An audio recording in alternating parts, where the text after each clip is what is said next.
హరి ఓం. శ్రీ గురుభ్యో నమః. శ్రీ సద్గురు పరబ్రహ్మణే నమః. తత్వసారంలో స్వామి ఇలా హెచ్చరిస్తున్నారమ్మా.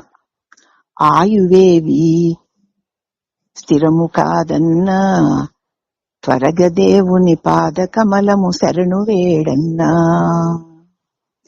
చిల్లి కుండలో నీరు పోసిన గంట గంటకు తరుగునట్లు, దేహమందలి ఆయువంతయు గడియ గడియకు తగ్గుచుండును. తత్వసారము తెలుసుకోరన్నా, తద్గురుని చెంత నిజముగనుగొని లాభముందన్నా.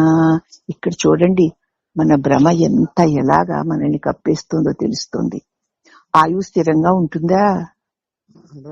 ఆయువు స్థిరంగా ఉండదని మనందరికీ తెలుసు.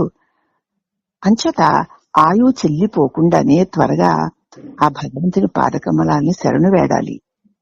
ఈ ఆయువు ఎలాంటిదంటే, చిల్లి కుండలో నీళ్లు పోస్తే గంట గంటకి తరిగిపోయి కుండ ఖాళీ అయిపోతుంది. అలాగే ఈ దేహమందు ఉంచబడినటువంటి ఆయువు గడియ గడియకి తగ్గిపోతూ ఉంటుంది. కాబట్టి ఆ ఆయువు తగ్గిపోతే ఏమైపోతుంది? ఈ దేహం అనేటువంటి ఘటం రాలిపోతుంది. అందుచేత ఈ దేహం అనేటువంటి ఘటము చిల్లికుండ లాంటిది. దీనిలో ఉన్నటువంటి ఆయువు నీరు వంటిది. కాబట్టి రోజు రోజుకి గడియ గడియకి ఆయువు తరిగిపోతుంది. అప్పుడు ఎప్పుడో పుట్టాం, ఇలా పెరిగాం, అలా పెరిగాం, ఆ కష్టాలు అనుభవించాం, ఈ సుఖాలు అనుభవించాం, ఇలా చేస్తున్నాం, అలా చేస్తున్నాం, ఇది సంపాదించాం, అది సంపాదించాం, రేపు అది చెయ్యబోతాం, ఇది చెయ్యబోతాం, ఆ మేడలు ఈ మిద్దెలు కట్టగలుగుతాం, మేమింత గొప్పవారం అనుకుంటూ నీవు ఈ జీవితాన్ని గడుపుతున్నావు. గాని క్షణ క్షణము నీ ఆయువు నశించిపోతుంది అన్నటువంటి స్పృహ లేకుండా జీవిస్తున్నావు.